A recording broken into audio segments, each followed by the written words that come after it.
મહારાષ્ટ્રમાં અજીત પવારના આજે અંતિમ સંસ્કાર કરવામાં આવશે। બારામતીમાં થશે અજીત પવારના અંતિમ સંસ્કાર। વિદ્યા પ્રતિષ્ઠાન મેદાનમાં અજીત દાદાની અંતિમ વિધિ। રાજકીય સન્માન સાથે અજીત દાદાની અંતિમ વિધિ। કેન્દ્રીય ગૃહમંત્રી અમિત શાહ હાજર રહેશે। ભાજપ અધ્યક્ષ નીતિન નબીન પણ હાજર રહેશે। અંતિમ દર્શન માટે તેમના પાર્થિવ દેહને મૂકવામાં આવ્યો છે। તમામ લોકો વહેલી સવારથી ત્યાં પહોંચી રહ્યા છે। રાજકીય સન્માન સાથે અજીત દાદાની અંતિમ વિધિ કરવામાં આવશે।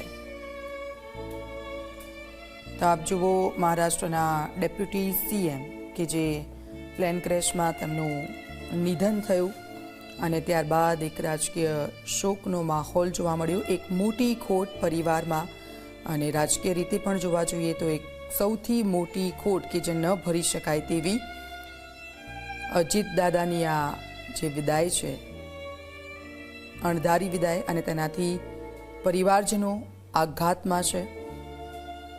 તેમને શ્રદ્ધાંજલિ વ્યક્ત કરવામાં આવી।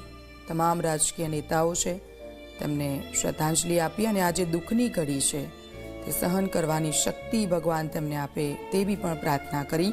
વહેલી સવારના આ દ્રશ્યો મેં આપને બતાવી રહ્યા છે। દિગ્ગજ નેતાઓ ત્યાં પહોંચી રહ્યા છે, પરિવારના સભ્યો ત્યાં છે અને 11 વાગે અંતિમ વિધિ કરવામાં આવશે અને ત્યારબાદ પંચમહાભૂતમાં તેઓ વિલીન થઈ જશે। રાજકીય સન્માન સાથે અજીત દાદાની આ અંતિમ વિધિ અને તે પહેલાના આ દ્રશ્યો મેં આપને બતાવી રહ્યા છે।